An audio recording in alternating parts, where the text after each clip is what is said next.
السلام علیکم عزیزان، خوش آمدین. روزتان بخیر. امروز ما و شما فصل که عبارت از ارزش پول در تارکات اماسا یا ویلو فارمنی گپ میزنیم. پیش از اینکه سر از فصل ما و شما صحبت بکنیم، یک مرتبه توجه شما را به طور مختصر به درس قبلی معطوف می‌دارم. ما و شما در درس قبلی با تدارکات عامه معرفی شدیم که تدارکات عامه یعنی چی و تدارکات عامه چی است و چرا مهم است. این موضوع را ما شما صحبت کردیم.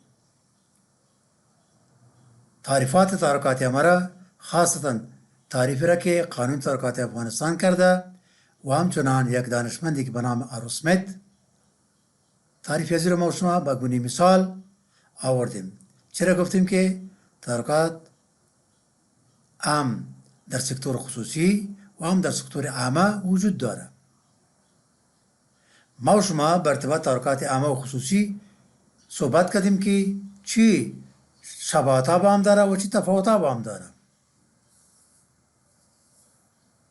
علاوه از ما و شما تدارکات عامه و تدارکات خصوصی را با هم مقایسه کردیم و این هم گفتیم که تدارکات عامه تابع کدام موضوعات است و تدارکات خصوصی تابع کدام موارد است.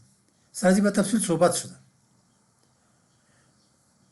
طبقه بندی های تدارکات عامه را ما و شما گپ زدیم.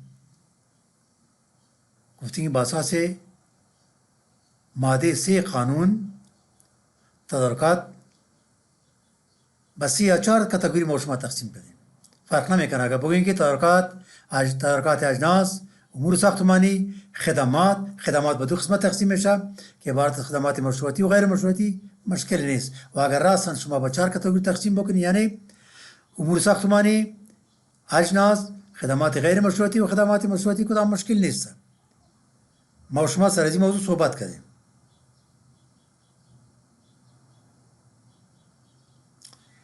علاوه از او مراحل و فعالیت‌هایی که در روند تدارکات بسیار مهم است و به 3 روند اساسی تقسیم شده که عبارت از آماده سازی و مرحله پلانگذاری بوده، مرحله قبل از قرارداد و عقد قرارداد بوده و مدت قرارداد بوده. ما شما سر 3 روند اساسی 3 استیج عمده تدارکات صحبت کردیم بسیار به تفصیل. و اگر به خاطر داشته باشین سر روند دوم که عبارت از مرحله دوم که به 3 فصل تقسیم کرده بودیم که قبل از داوطلبی، خود داوطلبی و بعد از داوطلبی بودن. این را ما شما صحبت کردیم. ما شما 6 اصل تدارکات عامه را و اهمیت از او را خواندیم که تدارکات عامه باید ما این 6 اصل باید همیشه رعایت بکنیم. و این هم گفتیم که اگر یک اصل رعایت نشه به این معنی است که ما به هر 6 اصل توجه نکردیم.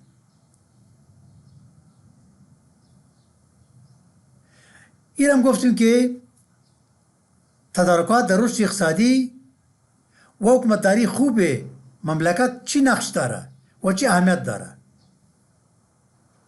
علاوه از او 3 پایه اساسی که عبارت از مسائل اقتصاد پایدار، تداوم اکمال و تخصیص منابع مالی بودند که ما میتونیم از این طریق بر رشد انکشاف اقتصادی برسیم. این 3 پایه اساسی است که ما در تدارکات باید مراعات بکنیم تا ما بر رشد انکشاف اقتصادی برسیم. و این هم گفتیم که تدارکات عامه و حکومتداری خوب با هم چی رابطه داره. خود حکومتداری خوبه به 2 کاتگوری تقسیم کردیم. خود حکومتداری خوب و حکومتداری خراب.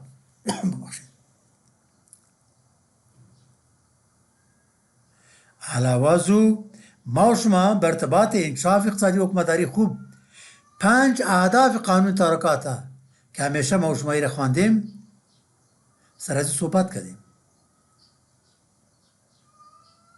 دوستا ای بود درس گذشته ما و شما که به شکل بسیار مختصر ریویو شد. امروز میایم به درس اصلی ما و شما که عبارت از ارزش پول در تدارکات عامه است که یک اصل بسیار زرین و عمده در تدارکات است.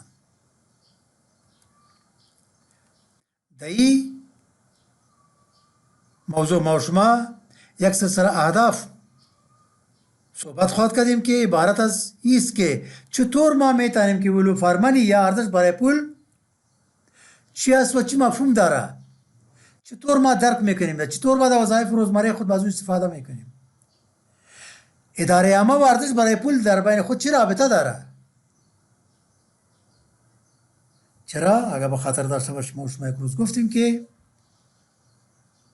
تدارکات امروزی ما شما تدارکات عملیایی یا یک فعالیت عملیاتی نیست، بلکه یک فعالیت است که ما دورنما را در نظر میگیریم، انکشاف بعدی را، رشد انکشاف اقتصادی را در نظر میگیریم و پلان استراتژیک در این مورد ما شما عملی میکنیم. بنان تدارکات امروزی ما شما تدارکات استراتژیک است، نه یک مسئله عملیاتی. به این خاطر دوست عزیز شما باید فکر بکنین که شما چطور میتونین اداره عامه را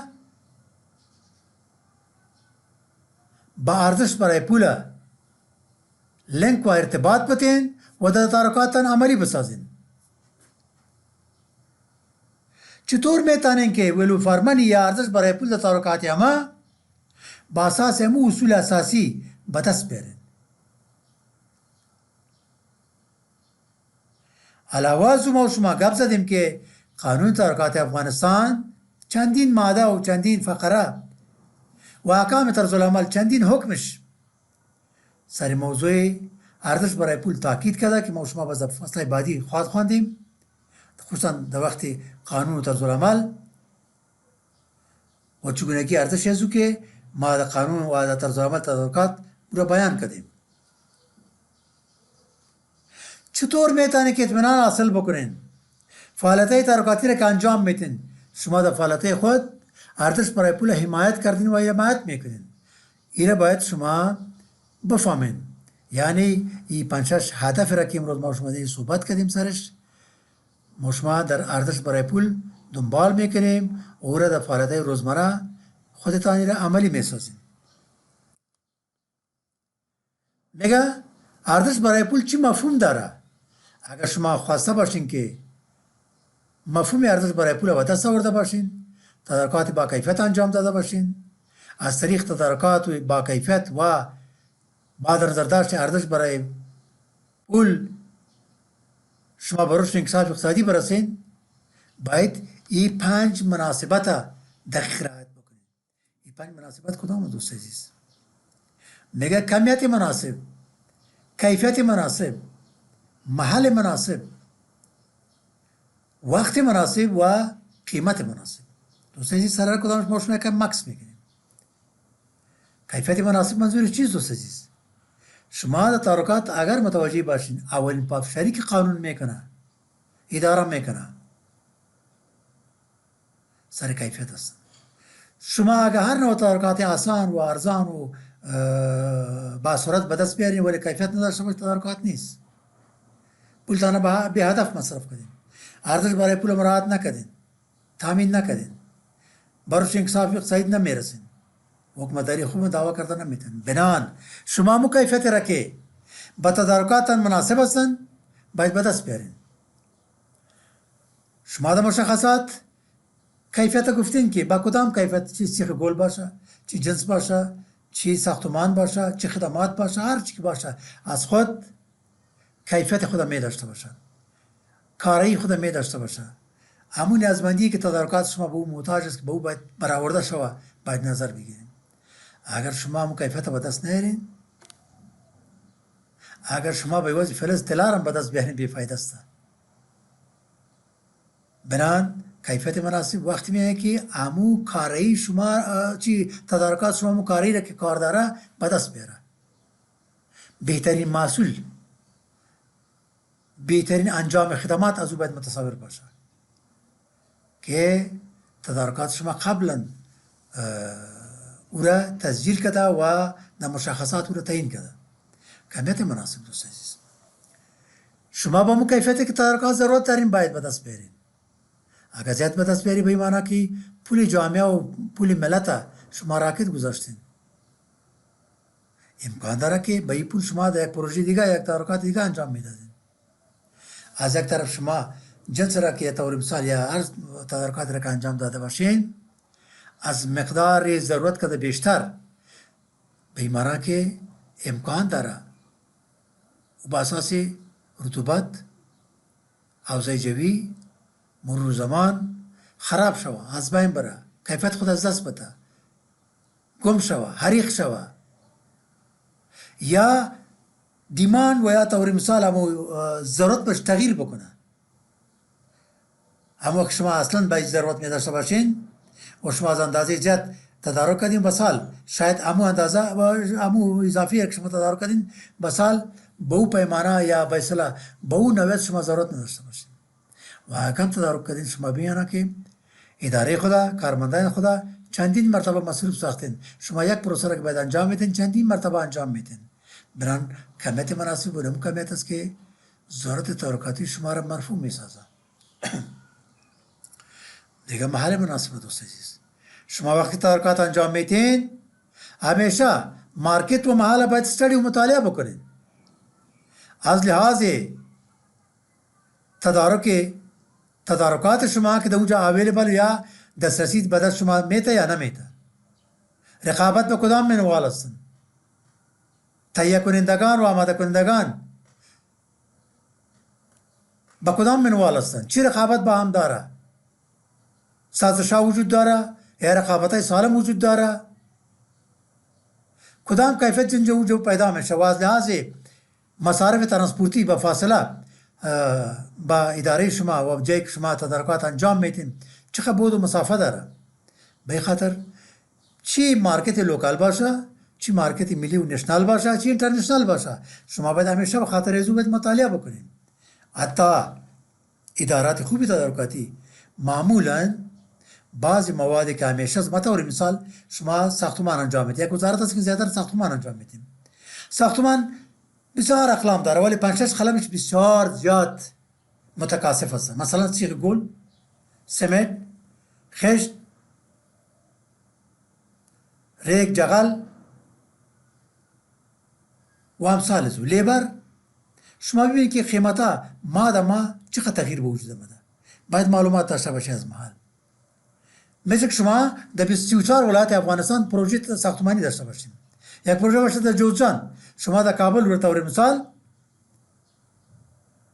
او را برام اندازین و ارتش برای پول در نظر میگیرین بنان شما باید از اون مارکت و لوکال باید اطلاع داشته باشین که جنس شاید از جا که اونجا ارزانتر باشه خوبتر به دست بیاد و اگر نباشه شما در ملی باید تدارک بکنید اگر نباشه اینترنشنال باید تدارک بکنید بارشد بخشین در مفهوم ارزش پول محل مناسب هم جای خود داره وقت مناسب شما هر تدارکاتی را که انجام میدین با وقت و زمانش باید باشه شما اگر تدارکات زمستان در ماه حمل و ثور انجام میدین به این معنی تدارکات خوب انجام داده نمیتونه تا 9 ماه یا 10 ماه بعد که شما ضرورت به وجود پیدا میکنین شاید کیفیت جنسی که تدارک شده از بین رفته باشه خراب شده باشه گم شده باشه حریق شده باشه پول راکت ماندین و ده ها مطلب منفی دیگی وجود داره یا برعکس ازی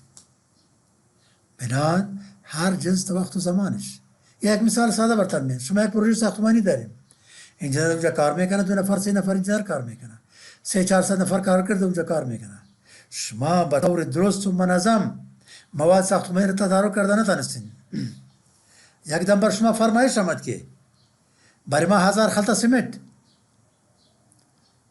50 تن سیخ گل 1 لک قالب خشت فردا روان کنین شما آمادگی ندارید نمیتونید تدارک بکنید در اونجا 300-400 نفر کار کرده بیکار میمانه ای شما تدارکات خوب انجام دادید شما مزدی ازی 300-400 نفر کارگر از 3-4 نفر انجینر معاش اصلا شما چارج هستن در نظر بگیرید به کجا میرسه به این خاطر دوست عزیز وقت بسیار مهم است یا قیمت مناسب دوستا فاکتور دیگه که بعد از کیفیت است و کمیت است موضوع قیمت مناسب است متاسفانه در گذشته در برخی از ادارات یک سر ضرب المثل بسیار منفی و مشکی پول خواهد جیب منه میره پولی دولت است، جیب سرکار دراز است، جیب دست سرکار دراز است و مثلا جیبش کلان هستن، در حالی که او پول ملت هستن، دو پول موتوسته از 35 میلیون نفوس افغانستان است، کلا که شریک هستیم، با وجه درستش باید استفاده شوه و نگویی که با بالایم. بنابراین دوست عزیز دلسوزانه باید برخورد شوه. اگر شما به خاطر خانه خود، برای خانواده خود 2,000 جنس تدارک میکنین، تمام بازار میپالین که در کجا جنس یک دور بارزان با کیفیت خوب، با ترانسپورتیشن و ارتقال آسان تصیبی میکنه. هم به دولت با میلیون ها خریداری میکنه، تدارک میکنه، میگه عجیب معنی میره. نه دوست عزیز، کوشش بکنین که در تدارکات همی 5 اصل دقیق رعایت بکنین. دوستای ما که اقتصاد خوانده، این 5 اصل در مسائل اقتصادی بسیار مهم است، به نام 5 رایتس میشه. همیشه باید دقیق مراعات بکنین و اگر مراعات نکنین شما تدارکات خوب انجام داده نمیتونین. میگه اداره عامه با ارزش برای پول چی رابطه داره؟ دوست عزیز، اداره عامه شما چی میخواید ارزش برای پول مراعات بکنین؟ دوستا، این پول را که خودت امروز مصرف میکنی پول شخصی موتو نیست، پول شخصی رئیس تدارکات، معین وزیر نیست، پول 35 میلیون نفوس افغانستان است. و این وجوه عامه باید به طریقه درست و مناسبش استفاده شود. طریقه مناسب کدام طریقه دوست عزیز که هم پیشتر برتانه گفتیم که ارزش برای پول دیش نهفته باشه. در ارزش برای پول ما شما اینجا میخوانیم که مصارف مجموعی مالکیت باید در نظر بگیریم. مصارف مجموعی مالکیت از شما تقاضا میکنم، میخواه که شما تدارکات را که انجام میتین، قیمت خریدتان، قیمت استفاده تان، قیمت ترمیمات و مینتیننس شما را، قیمت انحدام از بین بردن تان، همیشه باید مصارف را در نظر بگیریم. یعنی وقتی خرید میکنی کدام مصرف میکنی، وقتی استفاده میکنی شما طور مثال موتر خریداری میکنی، دو نوع موتر است، یک که هر دویش خوب شیب داره، تیز رفتار هستن، یک مثال با 10,000 دیگه با 15,000 است. شما فکر کنید هر دویش تیز رفتار بسیار مدل مقبول معلوم میشه، شیبش مقبول هستن، چرا ما 15,000 بخرم؟ امی 10,000 میخریم.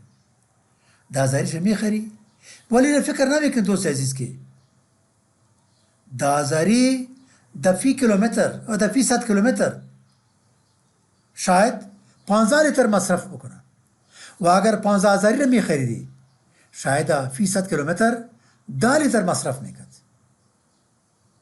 همین موتر را که به 10,000 خریداری میکنی شاید در ماه 2 دفعه شما با ورکشاپ برید، ترمیم طلب شوه، پرزش تبدیل بکنید، پرزش شاید نایب هم باشه، قیمتی هم باشه. اگر شما در طول سال اگر در ماه 2 دفعه 24 مرتبه ترمیم بکنید در سال، کپیسی به کجا میرسه؟ همین موتر را که به 10,000 دلار خریداری کردید شاید 3 سال 4 سال بعد با 25 و 30,000 بر شما تمام شود. اما موتر دیگه که اگر تدارک میکردی یا خریداری میکردی از جهاز مصارف ترانسپورت، مصارف رانینگ کاست که شما تیل مصرف میکردین شاید در 3-4 سال کمتر مصرف ایجاب بکنه، شاید با 15-20,000 با 20 یا 25,000 برسه. او 25 لاسی این 20 تا 25، اگر 20 با 25 مقایسه کنی، 25 با 30 مقایسه بکنیم، شما فکر بکنید که شما فایده کردین یا تاوان کردین. بنابراین دوست عزیز شما کوشش بکنید که وجوه عامه را به شیوه درست و مناسب استفاده شود. و زمانی که شما همین وجوه عامه را به مصرف میرسانین، اصول اقتصادیت معصرت و مسمرت که ما شما یک سلاید یا 2 سلاید بعد میخوانیم دقیق باید رعایت شود. این 3 اصل یا 3 اصول در ارزش برای پول موضوع بسیار مهم است. 3 جزء مهم و اساسی است، 3 کامپوننت ارزش برای پول است. علاوه از او میگه مسئولین عامه باید توان زیر داشته باشد که توازن منفعت و ضرر را با اساس توتال کاست اف اونرشیپ یا مصارف مجموعی مالکیت که پیشتر عرض کردم تنظیم کرده بتانه. دوست عزیز ماده که بر شما یک وظیفه میدم که برای 2 دقیقه مکس بکنین این 2 موضوع رو شما پیش خود یک دفعه مطالعه بکنین، از خود سوال بکنین، همه سوالتان نوشته کنین. زمانی که از کورس فارغ شدین باز این 2 مورد شما 10 الی 15 سطر به شکل گروپی یک چیز نوشته کنید. اگر کسی در گروپ تنظیم نبود مشکل نیست، انفرادی هم میتونم. اگر شما خواسته شد با مو آدرس روان خواهد کردین که بر شما معرفی میشه، اگر نشد پیش شما باشه معلوماتتان زیاد میسازم. این 2 موضوع چیست میگه؟ شما ارزش برای پول خواندن، فهم شما به کجا رسید که شما در تحرکات امور مراعات بکنین و ارزش برای پول متوجه باشین. چی نقشه بازی کرده میتونین که تا اداره خود حمایت بکنین تا ارزش برای پول تامین بکنه. این 2 موضوع را 10 الی 15 سطر نوشته میگه. دوست عزیز، یک موضوع بسیار جالب که پیشتر براتون اشاره کردیم که 3 جزء ارزش برای پول اینجا ما شما سرش بحث میکنیم با دقت و موضوعات بسیار اساسی و ضروری است. خب پیش از اینکه میگه ارزش برای پول و اجزای چی هستن، برسیم ما شما باید تعریف ارزش برای پول داشته باشیم. ارزش برای پول یعنی چی؟ میگه که دریافت بهترین اجراعات و محصول برای پول به مصرف رسیده می باشه. یعنی پول به مصرف رساندین، چی به دست آوردین، چی محصول به دست آوردین، کدام اجراعات به دست آوردین. یعنی شما پول را که مصرف میکنین با توقع تانی باشه که ما بهترین اجراعات، بهترین محصول توسط از این پول به مصرف رسیده به دست میاریم که خودش ارزش برای پول است. وی به 3 پایه اساسی یا 3 کمپوننت استوار است که مسئله اقتصادیت است، موثریت است، مثمریت است. اقتصادیت شما تقاضای مصرف کم میکنه، موثریت از شما تقاضای مصرف مناسب میکنه و مثمریت از شما تقاضای مصارف خردمندانه میکنه. هر کدامی سر صحبت میکنیم و باز یک به دیگر لینک میتیم که چی ارتباط با هم داره. دوست عزیز، اقتصادیت به این معنی یا مصرف کم به این معنی که شما با کمترین مصرف بهترین آوتپوت یا محصول به دست میارین. عوامل کم با کمترین عوامل به کار انداختن بهترین آوتپوت به دست آوردن اقتصادیت است. میگه که مصارف کم چی میگه؟ آیا ما به این نیازمندی به این پیمانه ضرورت داریم؟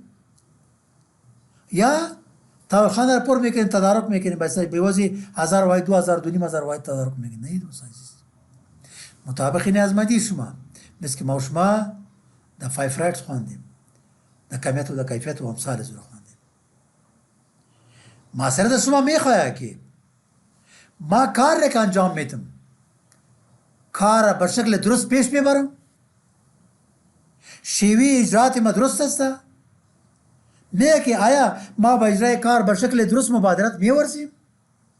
کار خو میکنی، مصرف میکنی، اما میگه با بالای ما و یکی که با شیوه درست شما مصرف میکنی، با شیوه مصرف میکنین که اصلی اقتصادیت مراعات شوه، معاشرت مراعات شوه، آوتپوت خوبترم به دست بیا و علاوه زو مثمریت شما چی میخواه. در اینجا ساده ترین بر شما خوبتر بفهمید دوست عزیز که بعض اوقات همی افکتیونیس و افیشنسی مردم یا معاشرت و مثمریت کس نمیتونه با هم تمیز یا جدا ساخته، اما بر شما آسان نقل میتیم. در قسمت مثمریت شما را میگه که شما کار درست را انتخاب بکنین، کار که ثمر بخش باشه، ثمردار باشه، او را انتخاب بکنین، یعنی مصرف خردمندانه باشه. حالا برای کدامش مثال میاریم. در مصرف کم اقتصادیت شما طور مثال به طور معمول شما را قانون وظیفه داده که ارزیابی که وقتی که انجام میتین بر شما 30 روز وقت داده. شما میتونید در تدارکات امی ارزیابی در 15 و 20 روز انجام بدین. آیا شما مصرف کم ارزیابی انجام دادین؟ یعنی 10 روز اینجا سپیر شده یا 15 روز، اما 3 نفر یا 5 نفری که ارزیابی میکرد برای 30 روز، آله برای 15 روز ارزیابی خود تکمیل کرده، 15 روز میتونه که همه کار دیگر انجام بده. آیا اقتصادیت مراعات شده یا نشد؟ مصرف کم شده یا نشد؟ به عوض یک پروژه 2 پروژه میتونه که ارزیابی بکنه یا نکنه. علاوه از دوست عزیز این پرنسیپ یا این اصل در اقتصادیت که تدارکات خودش جزء مسائل اقتصادی است. میگه که شما عوامل تولید طوری به کار پرتین که از او خوبترین آوتپوت و محصول به دست بیارین. مثلا مثال شما همیشه 5 ماه 6 ماه 1 سال کار میکنین که در یک شاپ نجاریتان میز تولید میشه، 5 متر مکعب چوب تدارک میکنین و از او همیشه شما 20 پای میز میسازین. آل اداره شما همین بخش نجاری شما تصمیم گرفته که ما عوامل طور ترکیب میسازیم که به وضع 20 پای میز 22 یا 21 پای میز از این 5 متر مکعب چوب به دست بیاریم. چگونه میگم؟ تمام عوامل تولید که ترکیب میکنه، مثلا قوه بشری، مواد، ماشینری طور ترکیب میکنه که تماما خلاها و گیپایی که وجود داره از بین ببره. به طور مثال دیگر روز کارگر 8 بجه میامد، السلام علیکم و علیکم سلام، چطور هستی، خوب هستی، تا کار شروع میکرد 3 بجه میشه، نه فیکس 8 بجه وظیفه است کار شروع کن.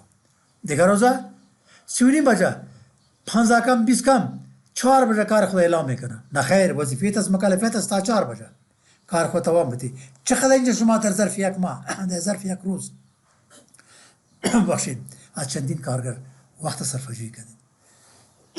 باشید علاوه از ضایعاتی که مصارف در گذشته چوب هر شکلی که میدادن ضایعات میدادن، برش میکردن، دیگه میکردن، حالا شما طوری دیزاین میکنین، طوری از چوب استفاده میکنین که ضایعات کمتر بده. ماشین را طوری اعظمی استفاده میکنین، این واسه که روز به واسه 8 ساعت شما 7 ساعت کار میکنین، گذشته حالا 8 ساعت مکمل کار میکنین. بنان شما در این صورت میتونید که از همون 5 متر مکعب چوب ببخشید دمون میاد شما به واسه 21 20 پای میز تکمیل بکنید. بنان در اینجا شما عوامل تولید ترکیب میکنید، خریداری میکنید، تدارک میکنید، ترکیب میکنید و کتی معاصرت لنگ میته اقتصادیت که اقتصادیت مصارف برانداخت در معاصرت انعکاس میافه. چی میگه چقسم انعکاس میافه؟ آوتپوت به دست میاد. یعنی به واسه 20 پای میز 21 پای میز وجود آمد.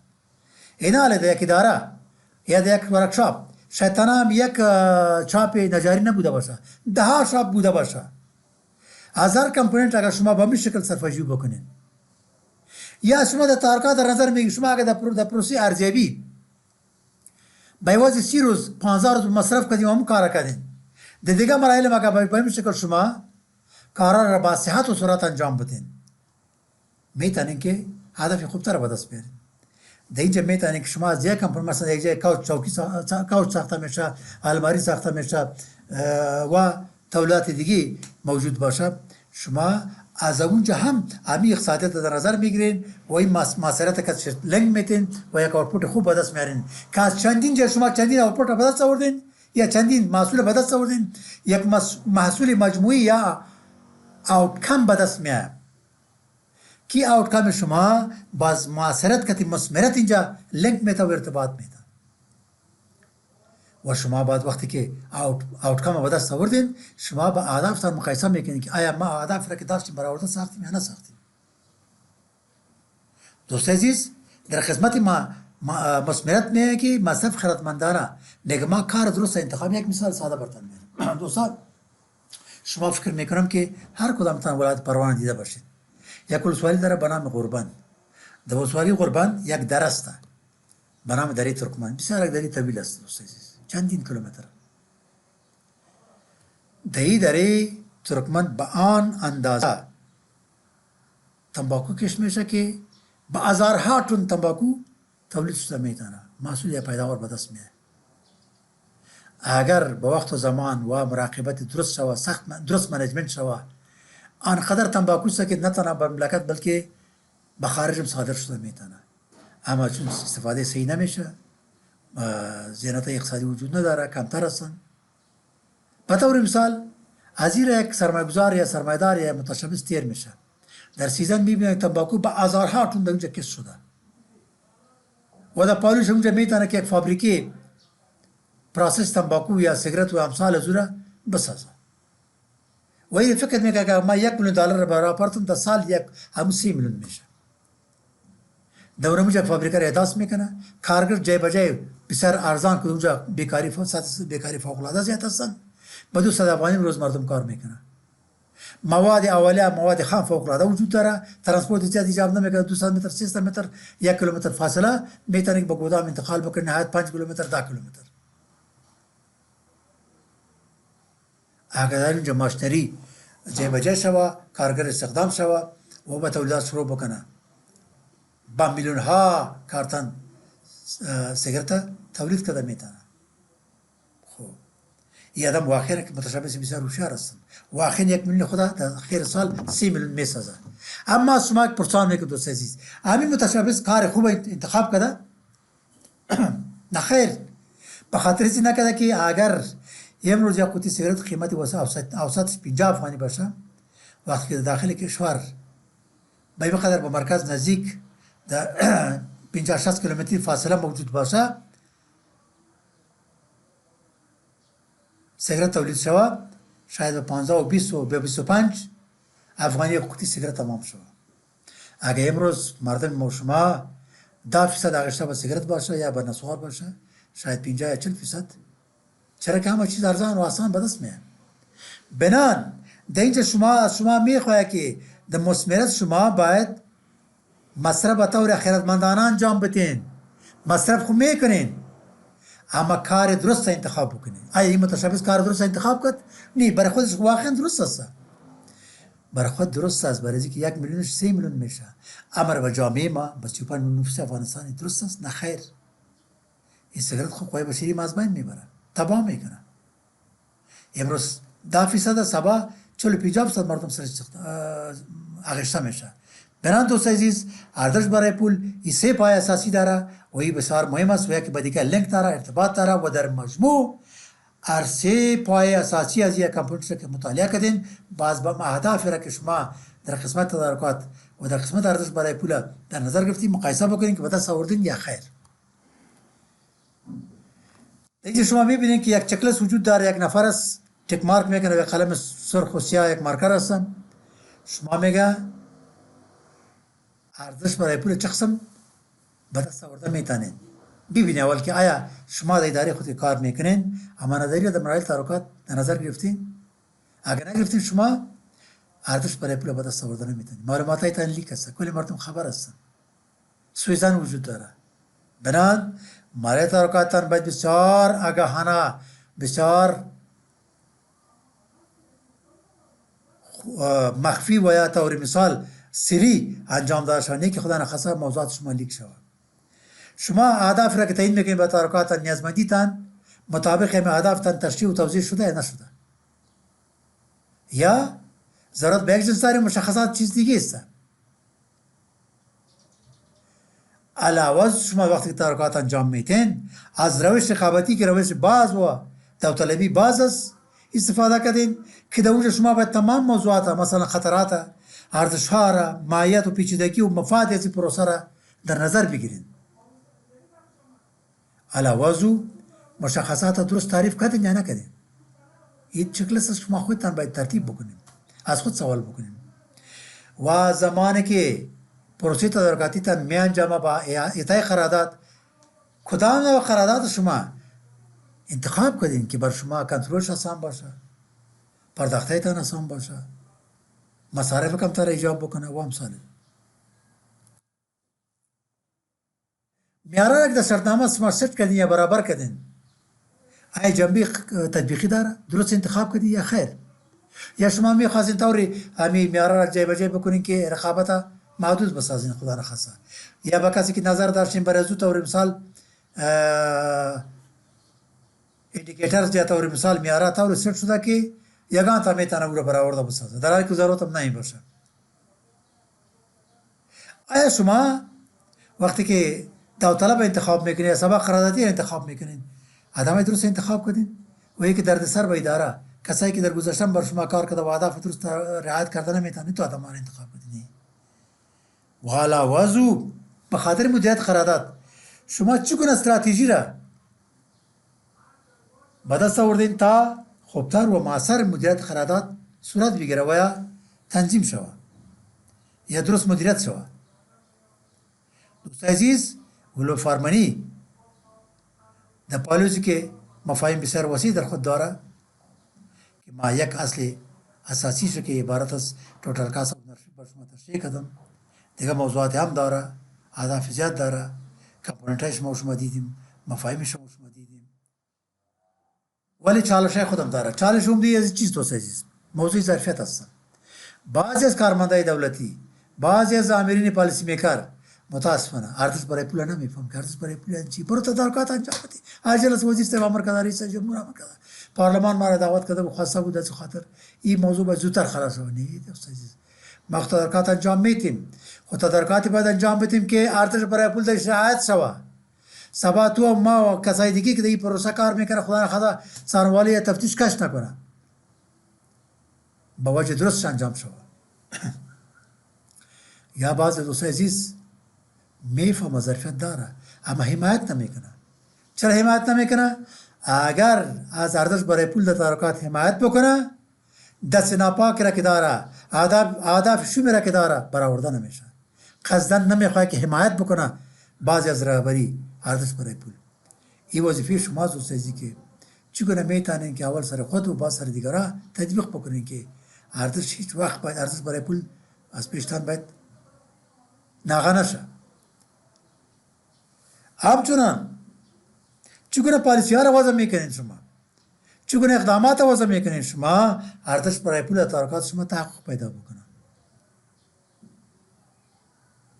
و کدام روشهایی که داوطلبی را محدود میسازه، مثلا درخواست نرخگیری، داوطلبی مقاید، داوطلبی منبع واحد و یا ای که یک داوطلبی رقابتی که بار داوطلبی باز هستند اون انتخاب میکنه. یعنی با کار بردن روش درست و مناسب داوطلبی تا شما را با ولو فارمنی یا ارزش برای پول برسانه. دوست عزیز فکر میکنید درس ما شما در اینجا به خاتمه میافته. پیش از اینکه ما شما ارزیابی خودی و تبلیغات گروپی را بر شما وظیفه بدیم یک ریویو مختصر میکنیم. در درس امروزی ما شما ولو فارمنی و یا اصلی ارزش برای پول در تدارکات ما صحبت کردیم. مفهوم از ما شما گفتیم که چی مفهوم داره، تعریف از ما شما کردیم که تعریف بسیار جامع داشت و همچنین مناسباتی که ما شما 5 اصل یا 5 مناسبت یا 5 رایتس که در اقتصاد زیادتر مروج است سر از ما شما صحبت کردیم. 3 جزء اساسی 3 کامپوننتی که ارزش برای پول میتونه کمک بکنه سرش بحث کردیم.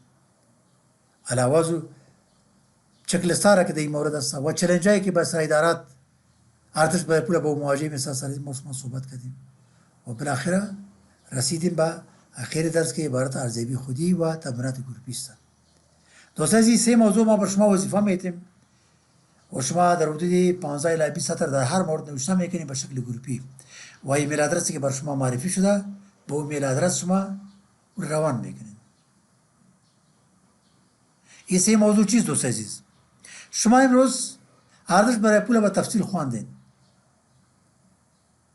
در درس قبلی ما شما کم اشاره کردیم به دیگه اصول و ارتباط حضور با حکومتداری ما شما اشاره کردیم.